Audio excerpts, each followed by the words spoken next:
In this video, I'm going to show you how I made this. McCoy, where the hell have you been? It's been 2 years since you've last uploaded a YouTube video. No, not that one. This one.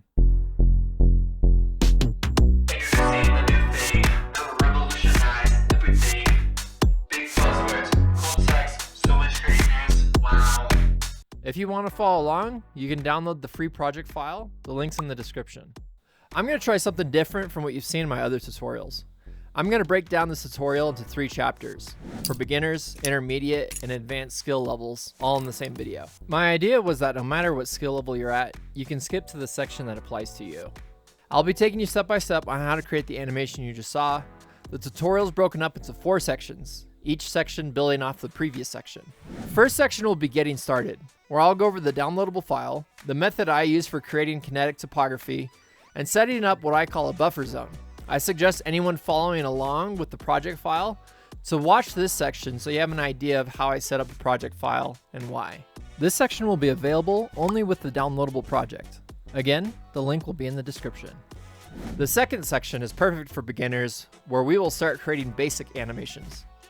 The third section will be the intermediate section, where we will build off to the beginner section and start using keyframe interpolations and masks. The fourth section is the advanced section. I'll go over advanced animation techniques, animating with the camera, adding secondary animations, and smooth transitions. And for those that stick around till the end, I have a special bonus section to add some cool effects to make your kinetic typography look even better. This is what your animation will look like at the end of the beginner section. Now I'm going to assume that you have some basic knowledge of how to animate in Moho already. If you don't, I have a how to animate series where I teach you what a keyframe is, the channels, and teach you the basics of animation in Moho. So what we'll be learning in this section is basic animation, and then as we move into the intermediate and advanced section, we'll continue to build on from what we've learned previously. Now for those that have that basic animation and you're getting to the intermediate stage and the advanced stage and it starts to become overwhelming, that's okay. That would be expected with most learning curves. As you continue to practice and work on your own projects and you come back to this tutorial sometime later, everything will begin to click and make sense. So the first thing that we're going to do is we're going to set up our visibility keyframes. Okay, so we're going to come over to our scene folder, and the first folder we have here is introducing a new thing. If I go ahead and I play this out, you can see that on the timeline, I have these different markers, and these markers, they represent these different lines in the song. So introducing a new thing will start here, and then that will revolutionize. So I have it all marked out for you to make that part of it easier. So now open up the folder and click on the first layer, which is this image layer for introducing a new thing. On frame 0, we want it visible. But on frame 12, that's where we're going to set the keyframe to make this layer invisible. And then it's going to be invisible until it gets to that marker. So to set a layer visibility keyframe, you could either double click on that layer itself, or you can click on these 3 ellipses here, and that'll take you to the layer settings. And then inside your layer settings panel, you have this visible check mark right here. Go ahead and uncheck that and hit apply. And you should see right here on your timeline on frame 12, where we have the current time indicator, there's going to be that keyframe to let me know, if I hit OK, to let me know that from here on out, this layer is no longer visible. So from frame 11 to 0, it's visible, and on frame 12, it's not. So already we're making use of that buffer zone that we talked about in the overview section. Now you're going to come over here to frame 86. That's where I have that marker at. So that's kind of where the introducing will start. And depending on what version of Moho you're using, I'm not sure if this will work on all versions, but on the version that I'm using, Moho 14, if you just follow an imaginary line all the way to where your current time indicator is on frame 86 and just double click, you're going to be able to create a keyframe that's going to bring that visibility back on that layer. And it's marked out with that keyframe there with that green line. So now I know in between frame 12, all of this is invisible. And then once I have another keyframe created again, it is now visible. Now, if yours doesn't do that, so where you just double click it, you're going to have to, unfortunately, go the longer route to where you're going to hit these 3 ellipses again. You're going to turn that on, hit OK, and that's going to bring back that keyframe, or it's going to create that keyframe animation.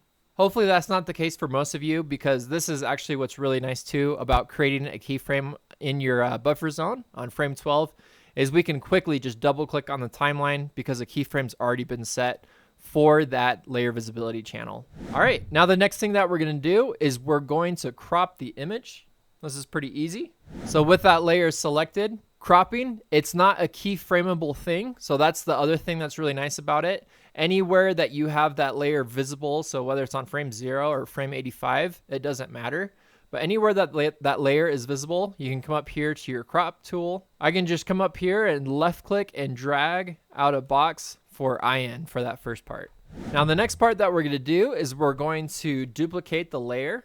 So for this, you can do it in one of two ways. You can either right click and duplicate the layer, or you can come up here to the top where you have this double stack paper icon and you can select duplicate layer there. I'm going to count out how many layers I need for this word. So let's break it down. So we got introducing, so that's 4 layers and we have 1 so far. A new thing. So we're gonna have total of 7 layers. So I already have 1, so I'm just gonna create 6 more. 1, 2, 3, 4, 5, 6. So now all of these layers that we just created, they're all now, because they're duplicates, they're all gonna have a keyframe for visibility on frame 12, which is perfect. And then they have a visibility that comes in on frame 86 that will be adjusting. But all of those layers are gonna be the same. Now, I mentioned this earlier, when you duplicate things, unfortunately, it doesn't do it how you think it would. It stacks upwards instead of downwards. So I have 8, 7, 6, 5, 4, 3, 2, or 2, 3 rather. And that's okay. I always work from the top down so I don't get confused by my layers. So what I would suggest doing is once you've created your layer, go ahead and turn that off and then start on the next one. The next part is the TRO of intro. Because again, if I play this music back, it's pretty fast, but so it's split up into the 4 syllables there. So intro, so I'm going to go to making sure that that layer's highlighted, the correct one, and I'm just going to drag that out. So that's pretty easy. And then we got do. So I'm going to move that over to DU, and then sing. Depending on if you're following along, or if you're doing this yourself, it can be a little bit tighter for some of these letters. Like let's say you have a T and the R is a lot closer than it needs to be. That's just one thing to be aware of when you're cropping, is just to not overlap your letters, because it'll show up as just artifacts floating when you go to animate. So I'm going to go to the next layer here, and that's going to be for A. So there's A right there. And then the next layer is new. And the next layer after that is thing. And there we go. We have that all cropped out. Now the next part that we need to do is we need to start adjusting the timing of the keyframes for the visibility of when they appear. So there's one of 2 ways that you can do this. And again, I think this is depending on the version of Moho or even Anime Studio that you're using. If I select all of these layers, what's really cool is I can see them all at the same time. And as you can see there, it starts at the top and it goes to the bottom right here. It starts from 8 and it ends at 3, just like it does in my layers panel. And I can see all of my keyframes. Now, again, I don't know if this is specific to a version. So another thing that you can do is you can turn on your layer visibility. And I think that's what it's called, or the timeline visibility. If you right click, yeah, there we go. If you right click and you select timeline visibility, it's going to give you this stopwatch icon. And if you follow that column down, you can click the boxes next to the layers that you want to show up on your timeline. And those will show up no matter what. You can click on any other layer and those will always be there. So once you're done using those, I would suggest turning those off. I don't think there's a global switch to turn them off all at the same time. So you're just going to have to individually check those off. But what I like to do, and again, this is just depending on if you're able to, just selecting all of those layers, and I have all of those visible, and I can click things and I can move them around, and it doesn't, as long as I have these highlighted on this side, they're going to be visible over here on this side. So I'm just clicking the top, holding down shift, and then I'm clicking the bottom, and then that's selecting all of them, showing them up on my timeline. So now I'm going to listen back to the song, And I'm going to now decide, okay, how far do I need to move my keyframes as far as the visibility? Right now, as I play this out, they all pop up at the same time. So what I'm going to do is I'm going to select all of my keyframes. I'm just going to zoom in here a little bit so you can see this a little bit better. I'm going to select all those keyframes, and I'm going to give myself about 4 frames worth of spacing. So right here, here's 2, and then here's 4. So now we got intro. Well, actually, everything is popping up. But I'm just going to stagger these out. So I'm going to go down the line and just set up just kind of a basic timing. And this might be too fast. This might be too slow. But let's just see how this works out. See, that works pretty good. So it doesn't necessarily match up with the voice. So what I want to at least get is new and things to be visible when they're being said. So new is about there. That's pretty close to where it needs to be.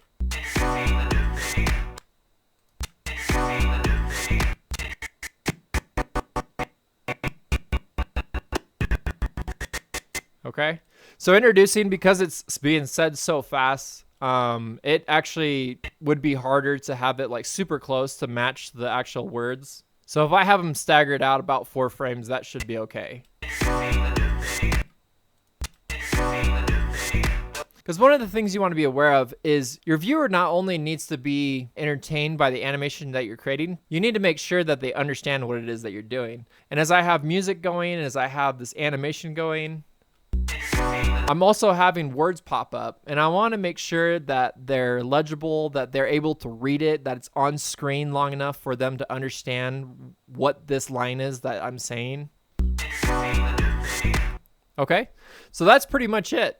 So now we're going to create keyframes to turn the visibility on those layers off. Now that this line is pretty much over, it's going to go into this next one, which is that will revolutionize.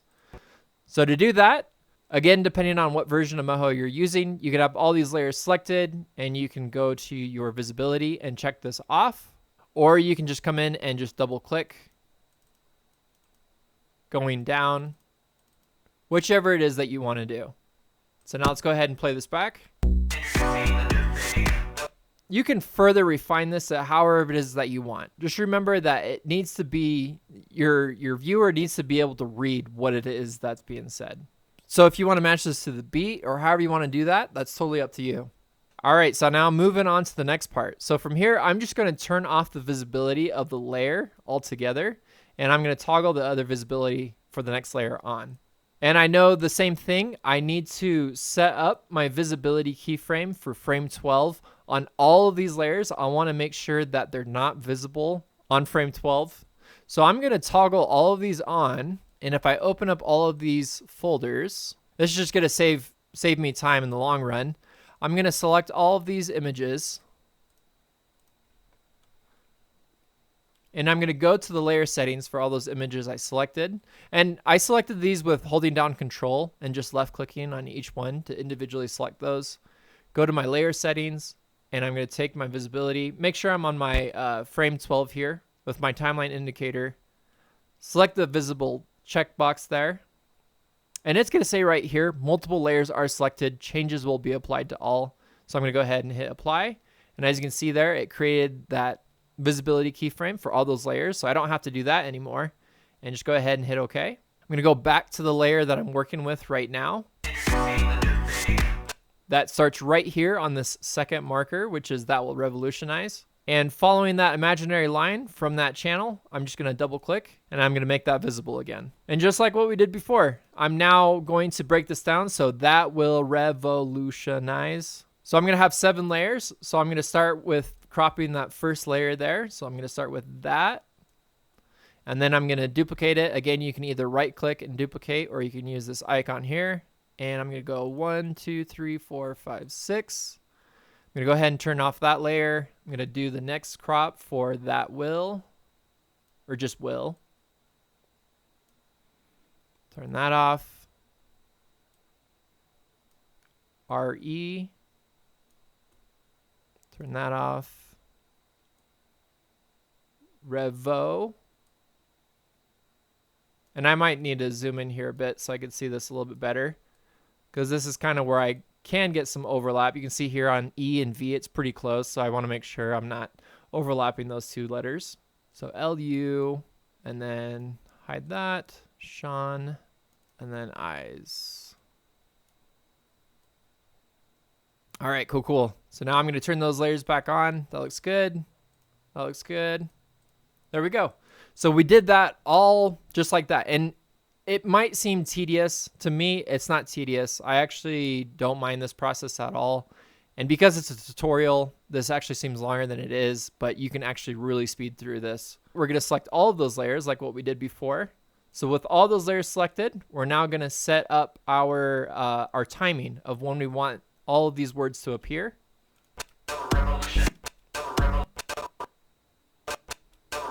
Yeah, so that and will, it's so fast because it happens right after, or revolutionize happens right after. So I'm going to take all of these keyframes. I'm going to select them all because I know I'm going to be moving them down the timeline. So I'm going to select them all, and I'm going to move that one first. Yep, so that will, and then I'm going to go to Revo. Oh, let's move that up a little bit more. So my R is starting right about here. So that's actually pretty good for where it's at. So if I go ahead and I just move this,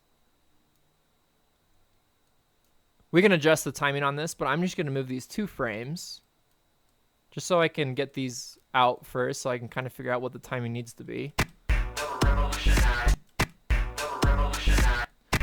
Okay, so now I have eyes way out here. So that's I know that's the last layer. So I'm going to move that out there. And actually, you know what?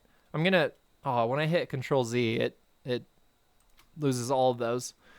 Be aware of that. If you hit Control Z when you have all of those selected, it will undo like it's supposed to, but it'll kick you out. So you just got to highlight those again. So I'm going to select all of these keyframes, and a keyboard shortcut to scale things out is with all those keyframes selected, I'm going to now hold down Alt and left click and drag on that last keyframe.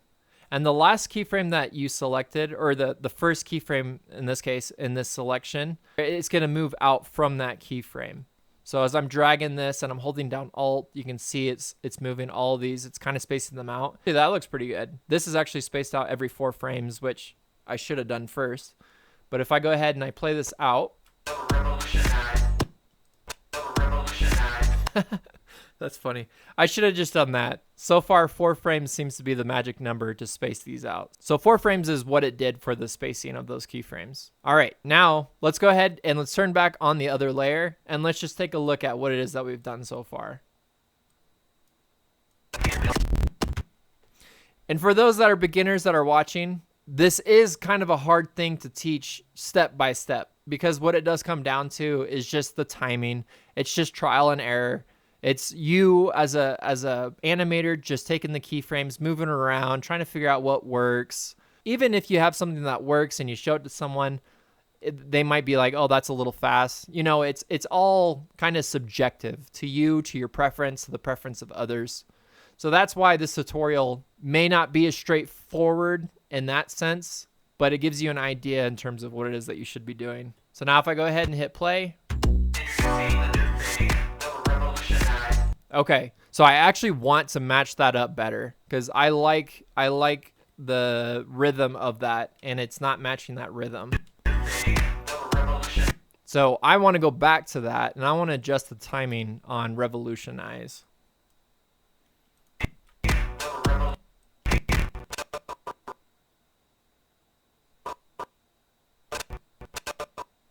So you know what? I'm gonna move will up. So the layer for will, I'm gonna move that up.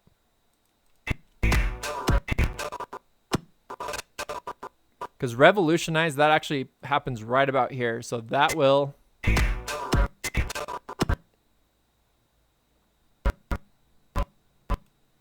Revo.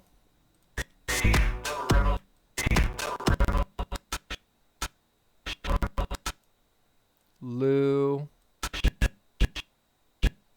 Shun. eyes. Go ahead and hit play.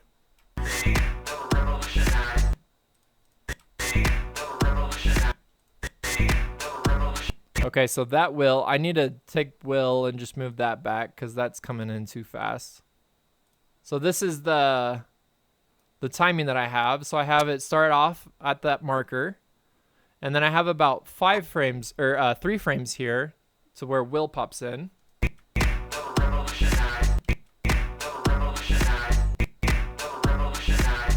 Okay, I think that looks pretty good. All right, so now we're at everything. Okay, so what you can do now so that you don't have to play it from the beginning every single time whenever you hit play is if you go to, let's see. Let's give us some time to build into the next line, which is everything. If you go to frame 138, for example, if you hold down Control and you left click on this bar right here where all of your frame numbers are, it's going to create a start playback, I think is what it's called. So your timeline, it's still going to have that blue bar, which lets you know where the start of the animation is. So when you render this, it's going to render out from frame 24. But for the playback, as we're editing this little green marker right here, this is going to just start the playback on frame 148 or 138.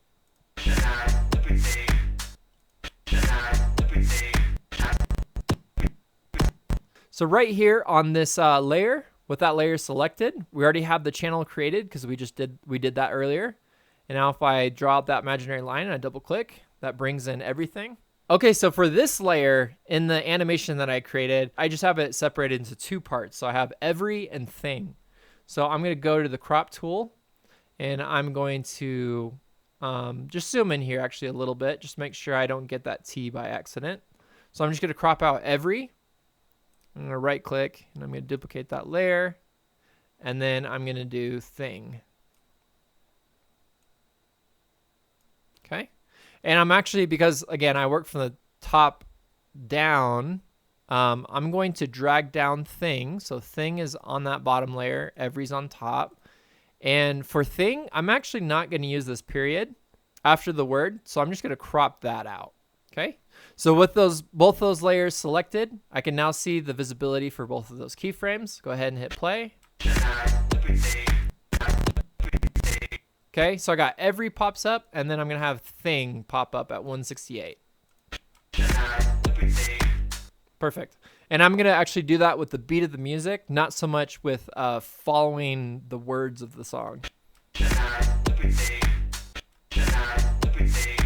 Okay, so that looks like it needs to be moved back a little bit.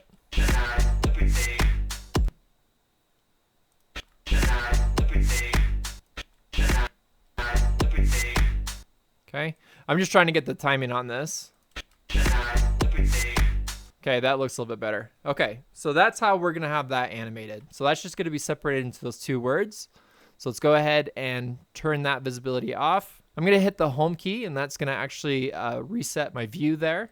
So the next one is big buzzwords. So with the layer selected, I'm gonna go to that next marker. Okay. So I'm gonna follow that imaginary line for the visibility. Go ahead and double click that. This is the part where the background turns to black. So it's there. The words are just in white. So we're gonna go to our switch layer, and I'm gonna right click on my switch layer. I'm gonna set it to the black background. So I'm gonna go ahead and click on that. And as you can see there, it's going to create that keyframe. So everything before that keyframe is going to be in white with that white background.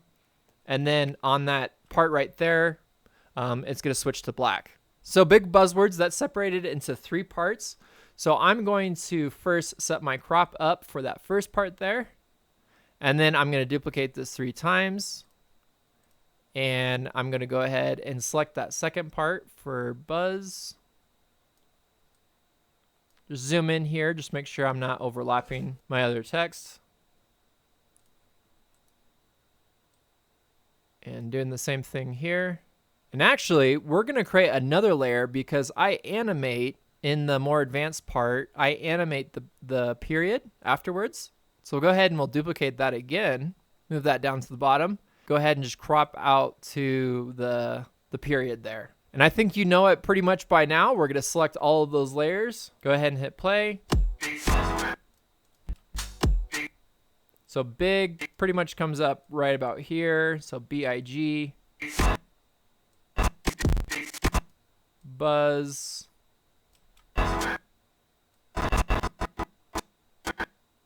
So words is right about here. And then we'll just have the period appear about 4 frames after that. It's kind of small. Go ahead and hit play. Oh, wait, what? Oh, so I need to go back to the previous layer. So I have one layer that's cropping out the period. The other one still has it. So let's just crop that period out for the 3rd layer down.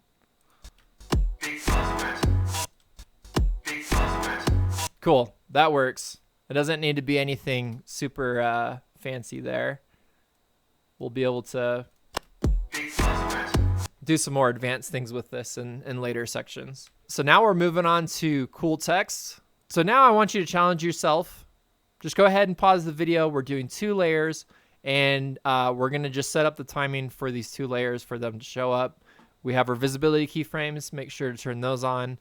And the marker is starting right here on second 9. So go ahead and try that yourself. So hopefully you challenge yourself to do that on your own. Let's go ahead and do it now. Just going to double click. I have my cool text. Go ahead and crop that out. And I apologize. I meant to say that there's going to be 3 layers. So there are going to be 3 layers for cool text and then the period. So now I'm going to go to the next one there.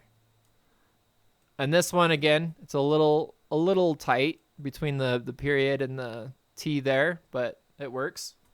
And then the period is going to be the last part for that layer. Actually, I could just move that down. So there we go.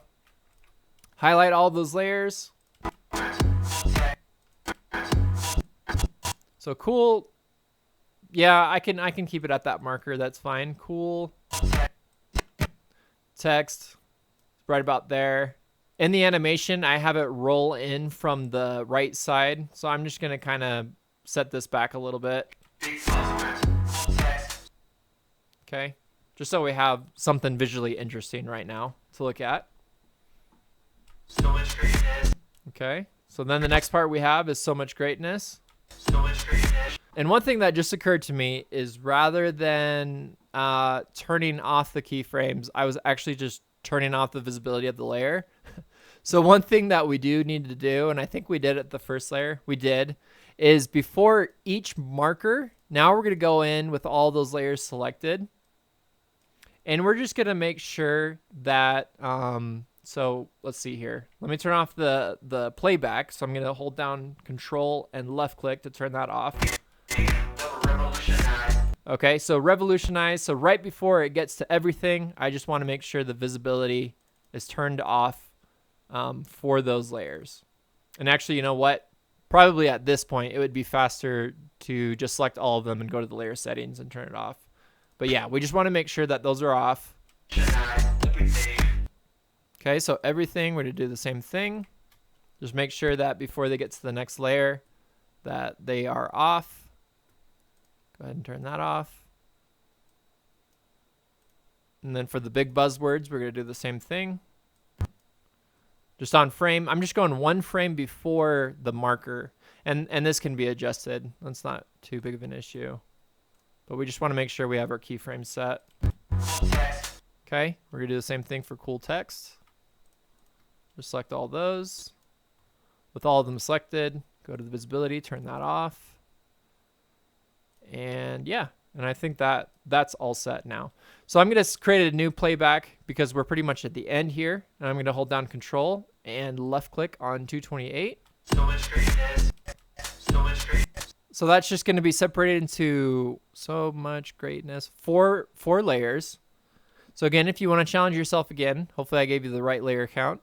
We're going to do 4 layers. And it's the same thing. We're going to set our visibility keyframes and time those out to the music. So go ahead and pause the video and try that on your own. Okay, so I'm going to first set up my visibility keyframe for so much greatness. And then I'm going to come up and I'm going to set my crop. So now we got it, instead of left to right, we have it top down. So hopefully for those that took the challenge, you challenged yourself and were able to figure that out. And then we'll go 3 layers there. Go to the next layer down. Go to much. Go to the next layer down for greatness. Cool, cool. Now we're going to select all those layers. So much is right about there.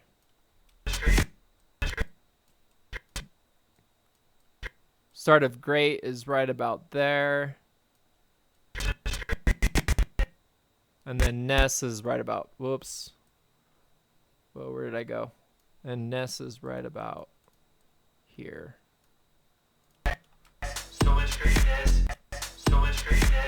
Cool. There we go. So we got so much greatness.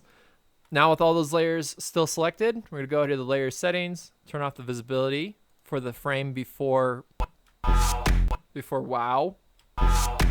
And wow is actually off here to the side, and we'll do a very basic animation because we're actually going to be changing this a little bit later. We're just going to have this animate in from the left side. So I'm going to click on the visibility. Now I'm going to create a layer translation keyframe. So if I come up here to my layer tools, I have my transform layer. Just zoom out a little bit here. And the first thing I'm going to do is I'm going to create a keyframe. You can do this in one of 2 ways. You can left click on the layer itself, and you can see it creates this layer translation channel, and it creates that keyframe. Or you can just come up here with the layer transform selected. You can come up here to your tools menu, and you can hit reset on the positioning, and that's just going to create the layer keyframe. And then let's go ahead and just hit play. Wow. So wow, it pretty much ends right there. So we're just going to have this move all across the screen.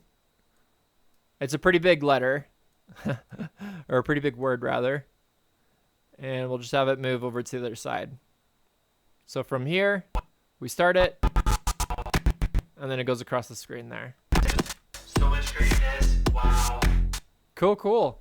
And that's the beginner section. So now if you want, turn off the start playback. We can hit Control and then left click. And let's check it out. Go ahead and make this a little bit bigger. Hit home on my home screen there. And then I'm going to hit Control J. And that's going to do, it's going to do the show output only. So it's just going to make everything around, let's go back to frame 1 there. It's going to make everything around my viewport black. So I'm just kind of watching my animation inside of this viewport, and I'm not seeing anything outside of it. So let's go ahead and hit play and check it out.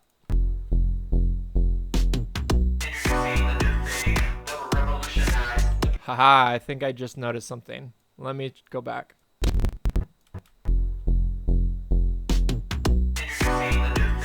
Check that out. I messed up my crop. So a keyboard shortcut to quickly get to this layer, because it can get confusing, even though we have this pretty well organized, is I can just hold down Alt and right click, and that's going to take me straight to that layer. So right here. So if I hold down Alt, right click, that's going to be the quick keyboard shortcut to take me to the layer. On your layers tool panel, it's actually right here. This is the layer selector. It does the same thing, but I like using the shortcut. And then I'm going to go back to my crop tool, and I'm just going to fix that because I messed that up. There we go. And that's why you play those things back, just to see your mistake, of course. Continue to refine and trial and error. All right, let's hit play.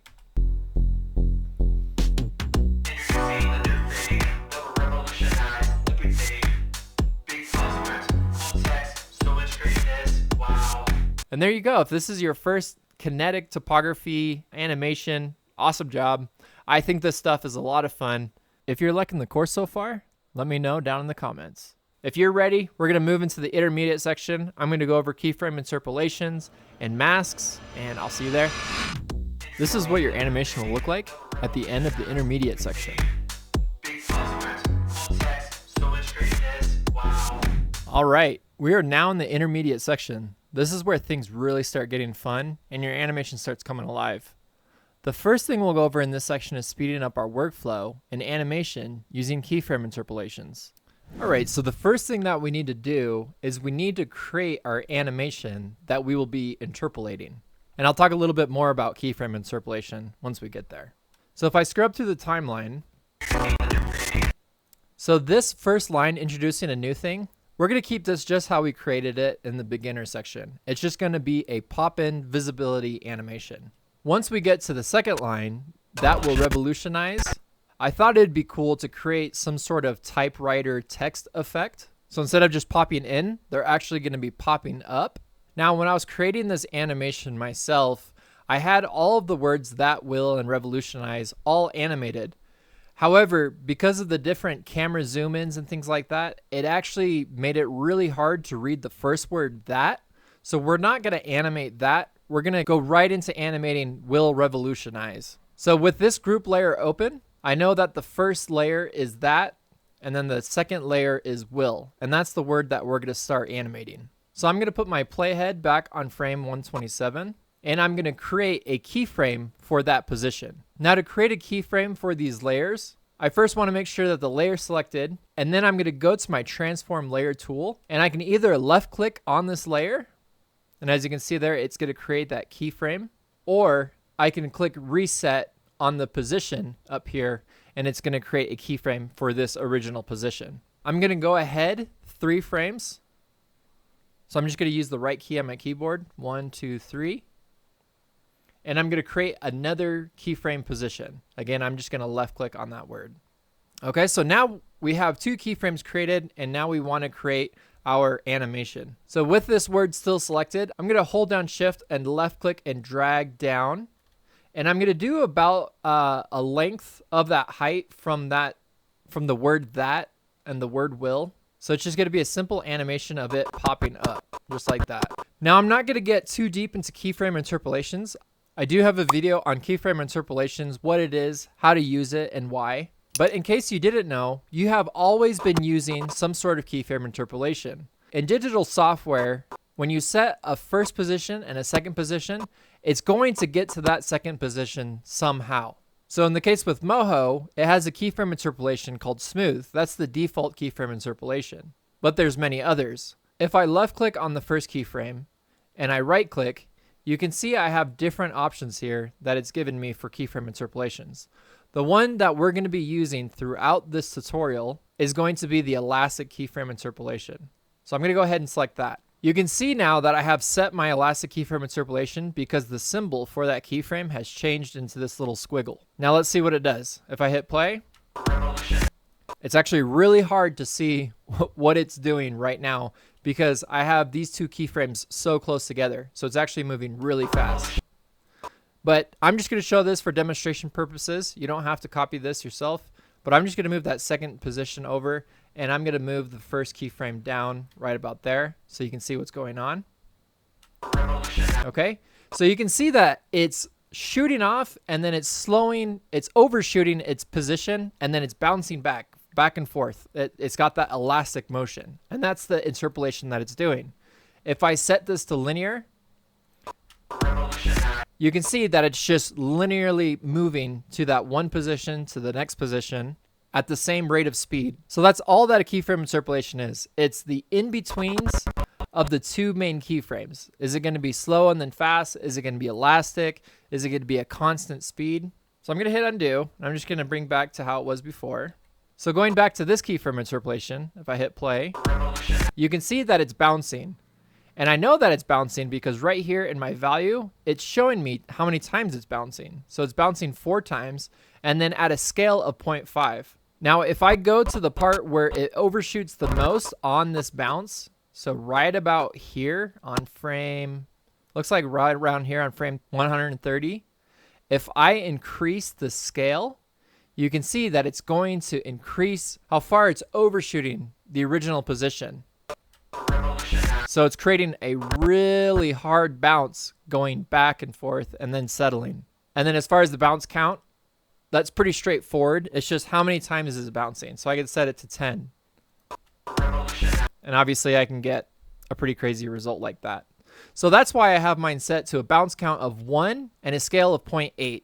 It creates that nice animation as far as it having a little bit of an overshoot by a scale of 0.8. So hopefully that makes sense. So I'm going to set back that keyframe back to where it was. So right about there. I'm going to go to that first keyframe. Now we're going to set the value of that interpolation. So with that keyframe selected, I'm going to set that bounce count to 1 and 0.8. And then I'm going to go back to that positioning there. I'm just going to adjust that back to where it was. Now, what's cool about this is the values can always stay the same, but I can go back and I can adjust this at any point.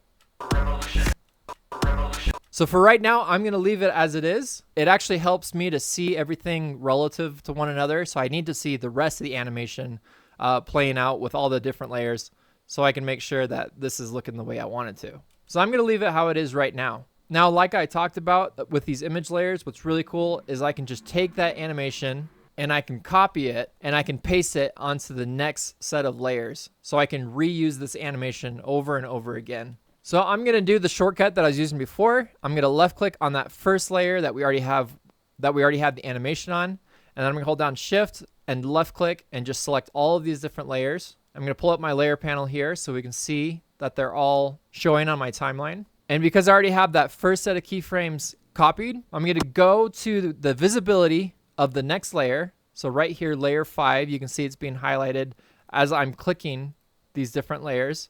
So I'm clicking on layer 5 on my timeline because now this is going to make it active on my timeline. And I'm going to hit Control V to paste those keyframes. And I'm going to do that for the rest of the layers.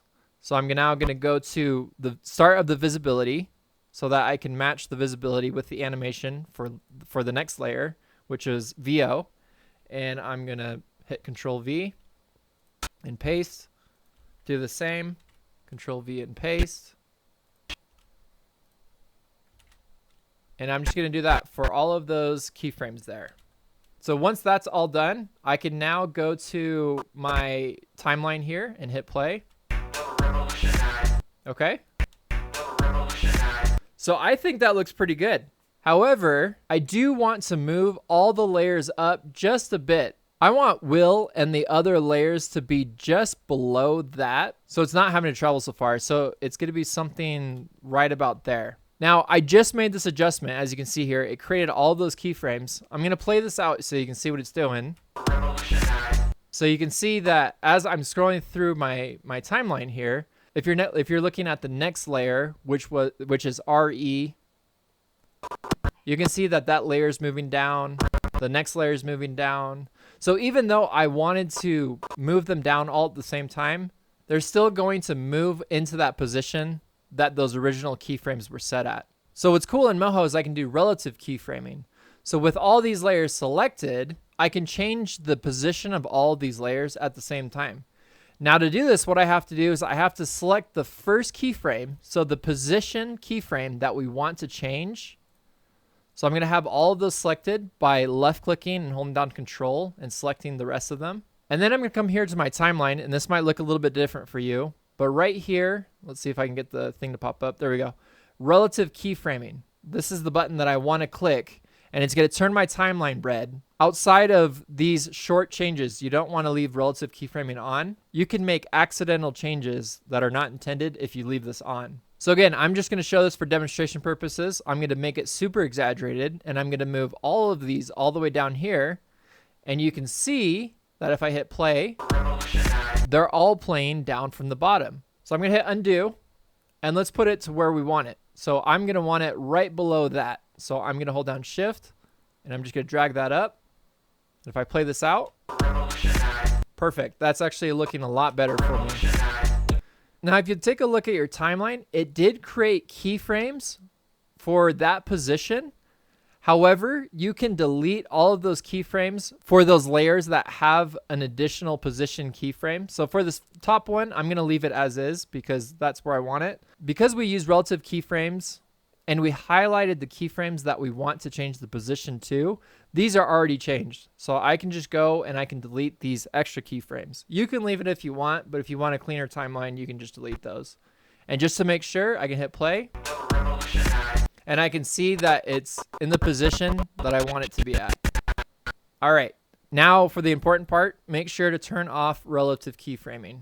That's very important, or you'll pretty much mess up your animation by accident. All right, so that's the first part. So we created our animation, we set our keyframe interpolation. Let's move on to the next layer. So now we have the word everything. Let's go to that frame of where that starts. All right, so we're gonna do something similar. Instead of having it come down from the bottom, we're gonna have every come from the left side and thing come in from the right side.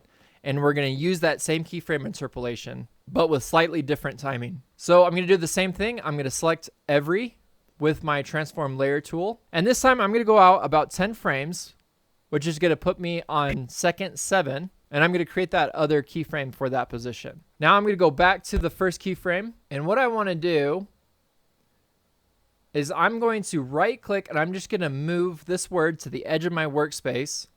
And I'm just gonna take and I'm gonna hold down shift and left click and drag and move that word so that it's just at the beginning of where that E starts. So that if I hit play, that's what the beginning of the animation will do. I'm gonna hit home on my home screen so that it'll reset my workflow. And then I'm gonna create that same keyframe interpolation that we used before. So if I left click to select that keyframe and I hit right click, I'm gonna set it to elastic. With that keyframe still selected, I'm gonna set my value of my bounce count to 1 and my scale to 0.8 and hit enter. So now if I play this back, it moves in pretty quick. It does like a fast motion and then it overshoots slightly and then settles. And then what I'm gonna do, because like I said, I can copy and paste animation keys, I'm gonna go ahead and do that. I'm gonna hit Control C. I'm gonna go to the next layer. So now I'm gonna go to the frame 170 to bring in thing. And on that frame where that visibility keyframe comes in, I'm gonna hit Control V and I'm gonna paste that. So let's go back to 156. I'm gonna hit play.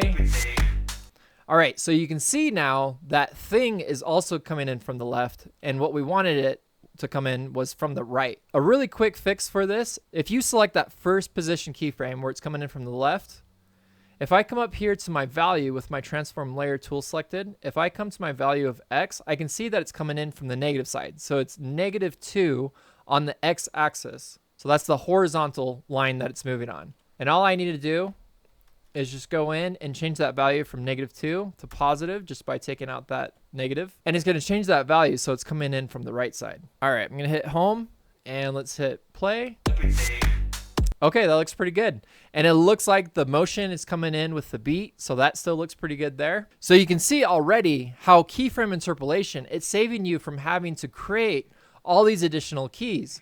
Because normally you would have to create a keyframe for, you know, your overshoot, so it's going past that position and then it's settling into the new position.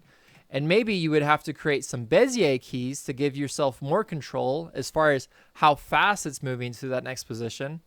So it's just a really quick time saver. It's a keyframe interpolation I find myself using a lot when it comes to motion graphics. All right, now we got big buzzwords. So I'm gonna go to the frame to where big buzzword starts. All right, now for this animation, it's going to be a pop up from the bottom. So I'm gonna create my first keyframe, making sure that the layer transform tool is selected. Create that first keyframe by left clicking. And then this one for the timing, I'm gonna go 1, 2, 3, 4, 5, 6, 7, 8. I'm gonna create another keyframe for that position. I'm gonna go back to that first keyframe and I'm gonna move that down. And I'll just kind of eyeball it right now because it's actually really easy to change these things. If I hit play, it's just going to be a slow movement. So let's change our keyframe interpolation. And again, the one that I really like to use is elastic. I'm going to set the value for the bounce count to 1 and the scale to 0.8. And I hit play. And it creates that cool little overshoot for that animation. And I'm going to take those keyframes and I'm just going to hit Control C. Select all the rest of those keyframes. I can select that first one as well. So I'm just holding down shift to select all of them. So now I can see them all in my my timeline here. And like we did before, we're gonna just be copying the keyframes onto the next layers, making sure that that layer is selected on the timeline. I'm gonna hit Control V, go to the next layer, make sure it's selected. Go to the first keyframe for visibility, hit Control V. And then if we go and hit play, there we go, we got that animation. Now for the last one, the last keyframe there, I forgot to set that. And then I'm gonna paste it on that last layer there for the period. Hit Control V. Okay, now let's play this back. Okay, so one thing that we have set in the beginner section was these visibility keyframes. I'm actually going to remove those a little bit later because we're actually going to have the words themselves hidden behind masks. But for now, we'll just leave it at that. So I'm going to play this back one more time. Okay, I think that looks pretty good. So I'm going to go ahead and collapse that group and go to the next one. Now for this next animation, it's actually going to be the same as the big buzzwords animation. Because I've already copied those keyframes, I'm just going to make sure I'm going to that first layer, and where the visibility keyframe is, I'm just going to hit Control V. And I'm going to hit play. Okay, so we got cool text. And then I'm going to go to the next layer, text, and I'm going to do the same thing. Go to the visibility keyframe of where it starts for that layer and hit Control V. And let's go ahead and play this out. Okay, and then for the period, we're actually not going to be doing any animation for this. We're going to be doing something cool, I guess, for this period as far as the animation. So we'll just leave it how it is right now. And then the next one is So Much Greatness. And if I play this out, So much greatness. now what I want to do for So Much Greatness is I actually don't want to have these visibility keyframes anymore, because we're going to have wow push So Much Greatness off screen. So with those layers selected, just go to your keyframes here, left click and drag and hit delete to delete those visibility keys. So if I go ahead and play this out. So much greatness. Wow. Okay, so there's wow right there. All right, so what I'm going to do is instead of selecting the individual layers, I'm just going to click on the group layer. So that's going to have everything. I'm going to create a key for it for that positioning. And then I'm just going to go to the next frame, and it's pretty much going to be off screen at this point.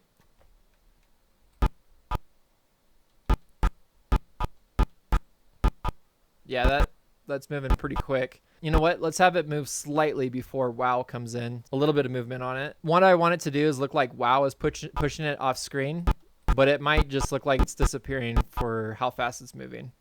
So I'm going to create another position keyframe right there where wow is barely coming in.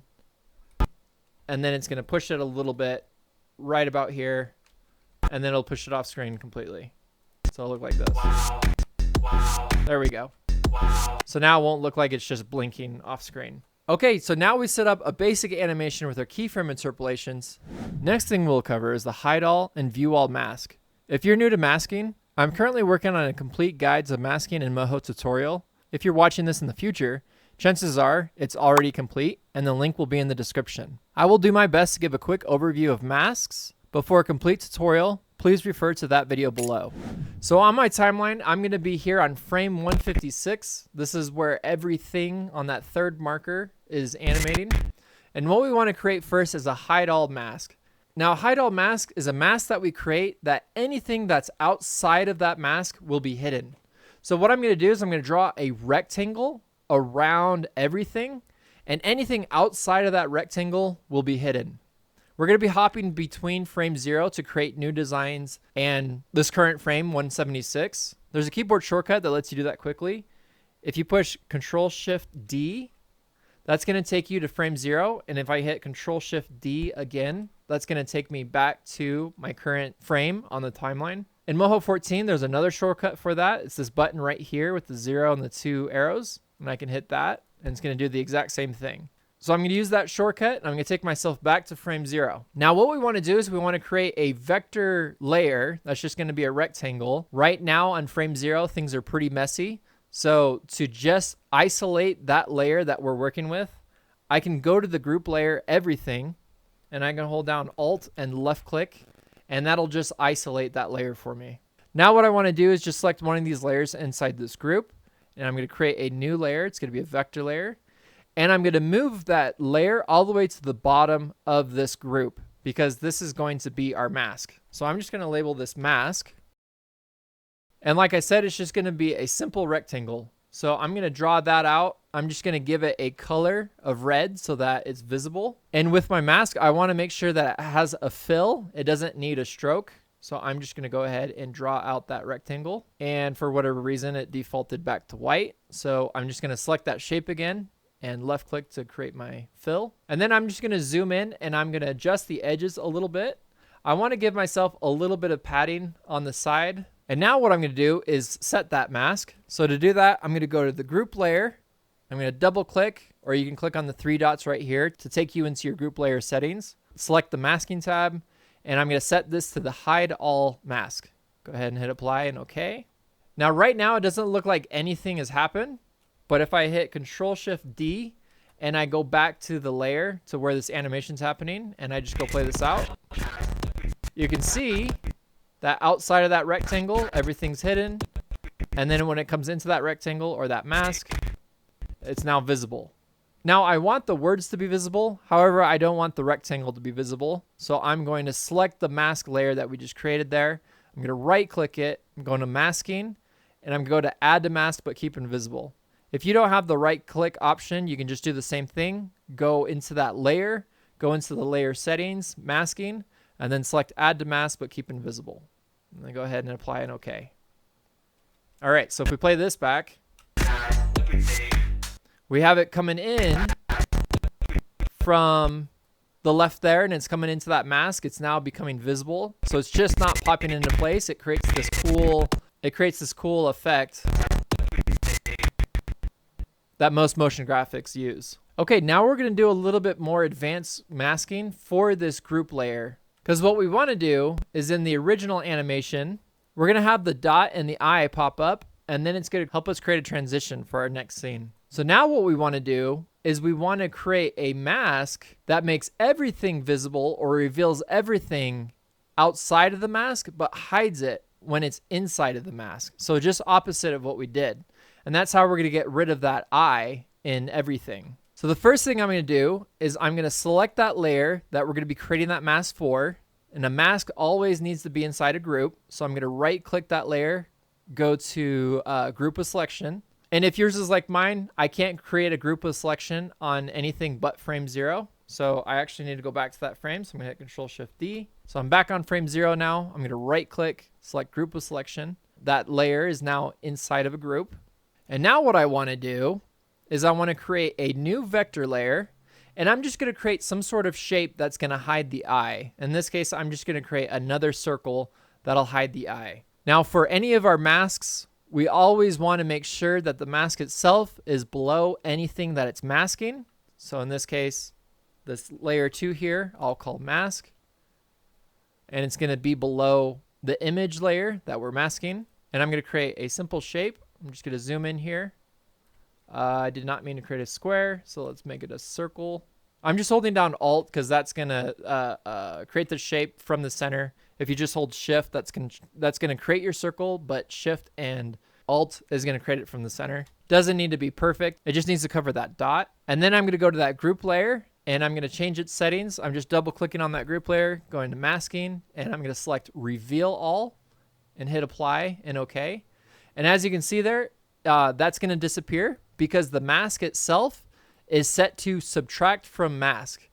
And then anytime you're subtracting from your mask, it's making it invisible, because if we don't want anything showing, then by default, we would want that layer itself to be invisible. So if I toggle this off, you can see now that mask is working. Now what I did was created a mask within a mask. So let's make sure that it's functioning properly. So I'm going to hit Control-Shift-D, and I'm going to go back to that frame. And I'm actually going to create a start frame, a start playback on around like 144. So I'm going to hit Control and left click on that timeline, so I don't have to keep clicking a certain spot. I'm going to hit home on my home key. Let's see what it's doing. Okay, as you can see there, as it's animating in, it is hiding at some point, but that's only because it's settling to that position where we created that mask. As you can see right there, there's nothing there for that mask. And that's because the animation itself is on the layer, and what we want to do is put it on the group layer, because the group layer and everything will move all together. Let me actually illustrate this a little bit better. So you can see a little bit of the mask there. So if I move the group layer, you can see that that mask is moving with it. If I just move that layer that we have animated, it's moving in front of and behind that mask there. So what I'm going to do, because this is really easy with our layers already, I'm going to take those keyframes, just going to zoom in on my timeline a little bit there.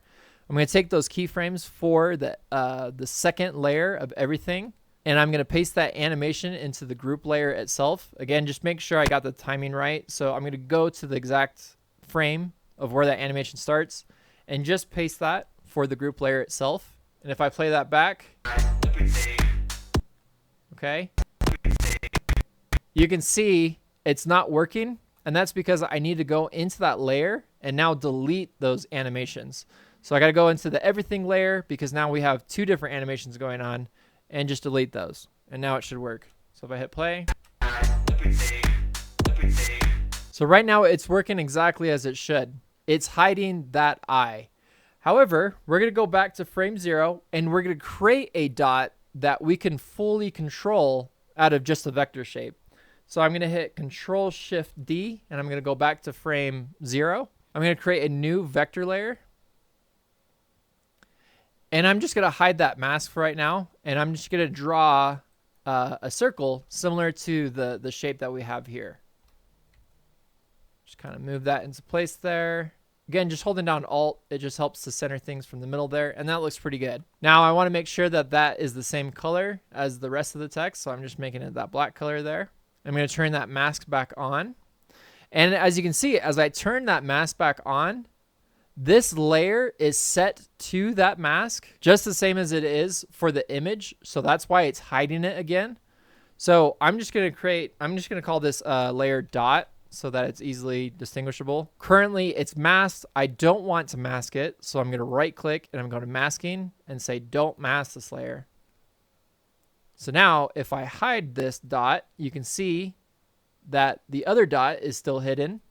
So this gives us full control over this letter I dot that we're going to animate. Then if I hit Control Shift D and go back to that part on my timeline and I play this out.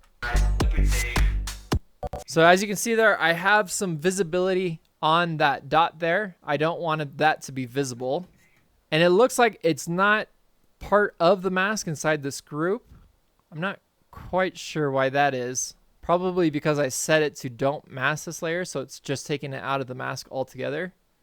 So that's okay. What I'm going to do is I'm going to create a visibility keyframe so that when this pops into frame there, the visibility for dot will also be there. So with that dot layer selected, I'm going to go to frame 12 and I'm going to set its visibility so that it's invisible.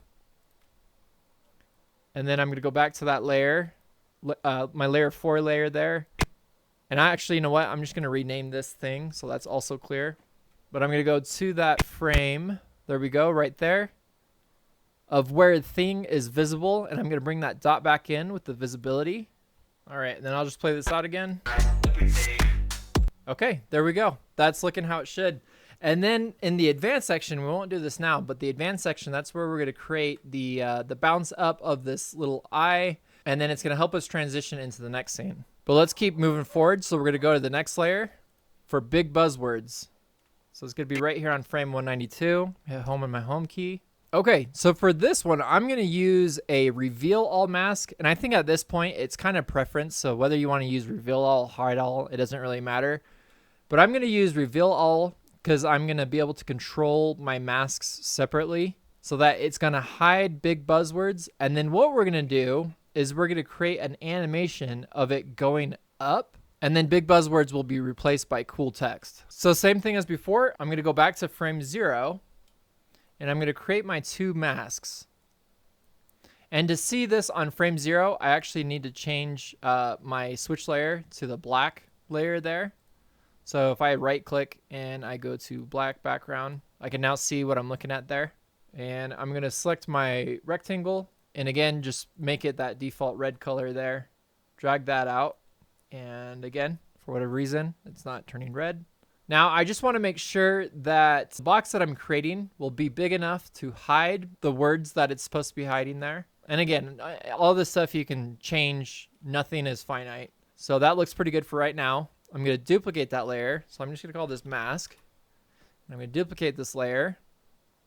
So I have mask 2. And I'm just going to take that layer, that duplicate layer that I have selected, and I'm just going to move that up above. So now we're going to have 2 masks. And then I'm going to go into the group layer settings. I'm going to go to my masking tab, and I'm going to select reveal all. because what I want is I want big buzzwords to be hidden behind these two masks and then revealed when outside of that mask. And as you can see there, Moho, it created that mask automatically on that bottom layer. However, I want it to do it for the next mask. So I'm going to right click that and I'm going to change that to subtract from mask as well. Okay, I'm going to hit Control Shift D, take me back to that frame that we're working at. Hit play. Okay, so there we go. So we got that cool effect of it coming in from the bottom. And then what I want to do is I want to give it a little bit more animation of it anticipating before it goes up and it goes off screen. So right now I have all of these layers. If I select all of them, you can see that I have keyframe visibility to where they turn off. I'm actually just going to delete those keyframes because the mask itself now is what's going to be hiding those. Okay, so now I'm going to go ahead and play this out. So right here, when you hear cool text, I want all of these words to be up here in this other mask so they're off screen, so they're no longer visible. So what I'm going to do is I'm going to take that first, I'm just going to work on one layer right now. So I'm working on big, and then we'll just copy and paste all those keyframes. So I'm going to set a keyframe for this position because I want it to hold till this position. And again, we'll fix this as we go. But right now it's holding from frame 200 to 210. It's holding for 10 frames. And then what I'm going to do is I'm going to create an animation of where it looks like it's anticipating of it going up. Now see how it's now moving into that other mask? This is why your masks aren't finite. You can change them up at any point. So maybe, yeah, I want to give my anticipation something like that. So now it's going big buzzwords and it's holding, and then it's going down. And then what I'm going to do is I'm going to have it shoot off into this other mask here when cool text pops up. So let's just see how this goes. Okay, so that looks okay. I need to change my keyframe interpolation as it goes up. I'm going to zoom in my timeline here so you can see this a little bit better. But I'm going to right click on that keyframe that we want to set the interpolation to. So from here to here, we want it to create that elastic interpolation. So that's what I'm going to set it to with those values of 1 for bounce and 0.8 for the scale. So if I play this out.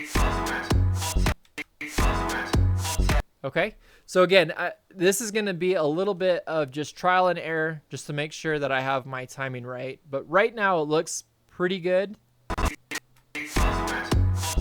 But we'll see how it looks with everything, including cool text, so I make sure that I have my timing right. Okay, so one thing that I do want to do is adjust that mask. So here, it's not overlapping like it is right now. So what I can do is I'm just hitting Alt and right clicking, and that's auto selecting that mask. Or you can just select the mask itself. And I'm going to select the top points with my select points tool, G on the keyboard. I'm going to select those top points, hit T on the keyboard for the transform points tool. And then I'm going to hit shift and I'm just going to drag that down so that it's not being covered by that mask. And then what this is going to do, it's going to create those keyframes, because right now we're on frame 1 and above. So we're creating an animation. So those keyframes are now being created, and I want to cut those completely from the timeline. So Control X, and I want to paste those. Actually, you know what? Let's use our keyboard shortcut, Control Shift D. Take me back to frame 0, and I want to paste those on frame 0. So now you can see that those move down. I'm going to hit Control Shift D again, and I'm going to look at what it's going to do to my animation. Make sure it's doing that properly. Okay, cool. So it's moving down. And I'm also looking for, as well, the lowest part of this entire line of words here. So the bottom of G is the lowest part. If there was something lower than G, then I would want to make sure that that mask is adjusted. I'm going to select that layer that we just created those keyframes. I'm going to select all those keyframes. Hit Control C. And then I'm going to select all of those layers. And just like what we were doing before, I'm going to go in, I'm going to select the layer that I want to paste those keyframes for. So I'm going to hit Control V and paste it. Go to the next one. Hit Control V and paste. Go to the next one. hit Control V and paste. So now we should have an animation for all of these words. And again, it might need to be adjusted. We'll see when we get there. Okay, so cool text, it's coming pretty quick there. So we'll see what we need to do there. It really helps for me to see what's going on. So I should have had that layer on, but let's see what we got here. Yeah, so you can see there, cool text is popping up from the bottom there pretty quick. All right, animation's all about trial and error. So if it doesn't work out the first time, that's totally okay. We're now going to go in and kind of finesse these keyframes so that there's no text overlapping. So what I'm going to do is I'm going to take the hold and I'm going to move that back a little bit. So I'm going to take these 3 keyframes. So for this first layer here, we know that it's holding till 210 and then it's moving down at 214 and shooting off. Well, let's decrease that hold a little bit and let's have that hold for a little less time. And I think that looks pretty good there. So where we have it on the screen long enough to where you can read big and then it shoots off. And then that should fix the timing for cool text. Carefully, I'm going to go into my next layers and I'm just going to delete those keyframes.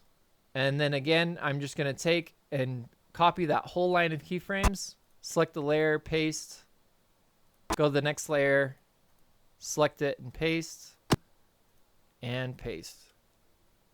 So now if I play this out again, yeah, I think that it's still really close.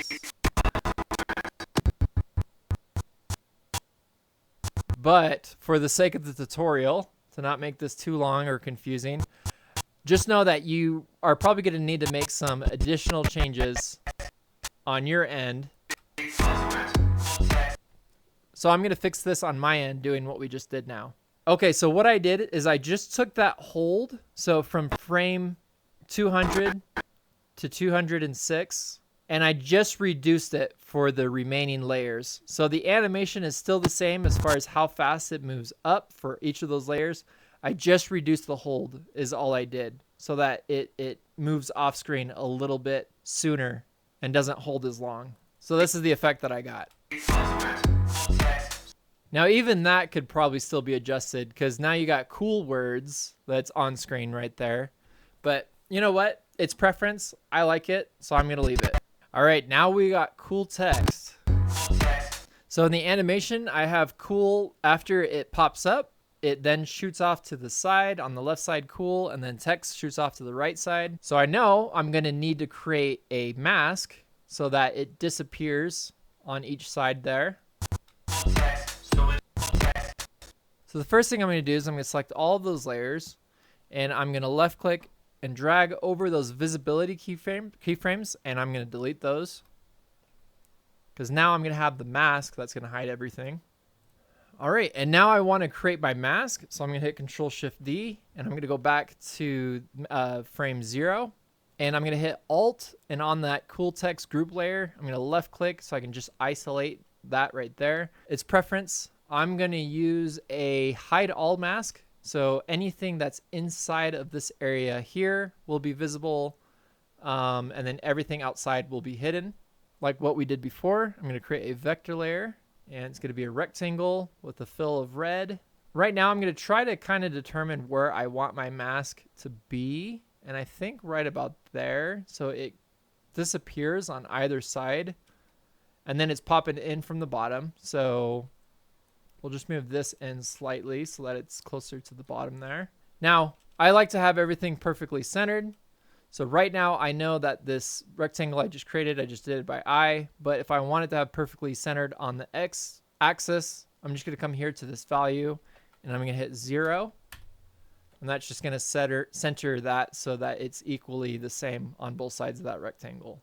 And then to make the hide all mask, I'm going to double click on the group layer, go to masking, select hide all. And then I don't want the rectangle to be visible. So I'm going to right click on that, select masking, and make it invisible, but added to the mask. hit Control-Shift-D. I'm gonna go back to that frame, and I'm going to set my new playback for my animation on frame 207. And then I'm gonna go to that first frame. So I have cool text. And then once it says so much greatness, because that's when the next layer is gonna start appearing, I'm gonna turn that on so I can actually see it. So before so appears, I'm going to probably right here on that marker, I'm gonna create a keyframe for that position just to hold a position temporarily. And then I'm gonna go, I'll just kind of eyeball this for now just to see what the animation is gonna look like. But I'm just gonna create another keyframe right here. So it's gonna come up, it's gonna hold for however long that is, and then it'll shoot off to the side once so much greatness appears. So let's go ahead and let's move that second keyframe off screen. So let's just put it right there for now. Go ahead and hit play. Okay. And then I'm gonna set my keyframe interpolation so it creates that nice, cool elastic interpolation with the same values we've been using of 1 and 0.8. Okay, so I can actually adjust that timing now. So I'm going to select both of those keyframes. And because it moves off screen so fast, I'm going to set it to frame 234. Just move everything so that it's there for a little bit longer. Okay, I think that looks pretty good. Again, for me, I kind of have to see things relative to one another for it to be easier for me to see for whatever reason. So I'm going to copy those keyframes and I'm going to paste them on this keyframe here on the next layer, just like what we've been doing. And just like before, it's going to shoot off to the left instead of the right. So right now where it's at, that's where it should be. But then on frame 249, I'm going to select that keyframe. Actually, I don't think I even need to select it, but I'll do it anyways. I'll select that keyframe. And instead of it going to negative 4.6, I'm going to have it go to positive 4.6. And just make sure it's behind that mask. And it looks like it is.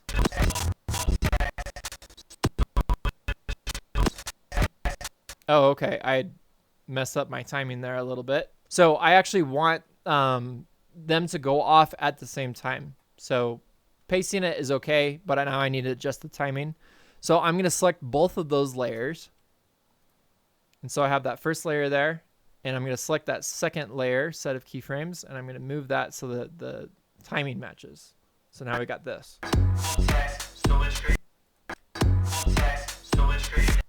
Yeah, and I think that looks okay. Okay, so now with this period, I'm actually going to hide this because I'm going to put this is going to be a secondary action that's happening with this period. That was just a placeholder so that we know where that period is, but we're actually going to be using the period from Big Buzzwords, and that's going to be animating around, just creating some cool secondary animation with the main animation there. So like I said, instead of it going up like that, I'm going to select that last layer there because it's going to go shooting off to the side, not up. And I'm just going to delete that. Okay, I'm going to go ahead. I'm going to collapse all my groups down and we're going to play this back. Just make sure that all of my groups are now visible. And let's see what we did. On frame 0, I'm going to change this to a white background because it's now holding a black background the entire time. So we want to make sure that's white. So when we hit play, everything's the right color. I don't know why, but it plays back super fast sometimes. So let me play that back again.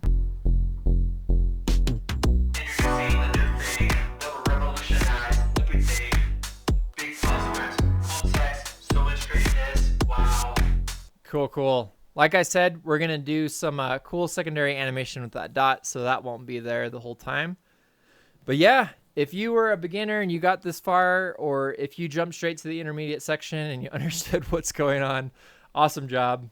If you're new to the channel and you haven't yet, subscribe. We're now ready to move on to the advanced section to where we'll really start cleaning this up and making it look good. And I'll see you there. This is what your animation will look like at the end of the advanced section.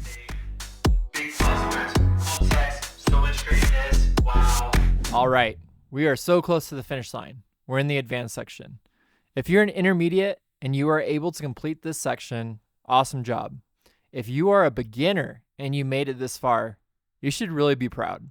I mean that. Even if your results don't look identical to mine, it takes commitment to see a course all the way through to the end.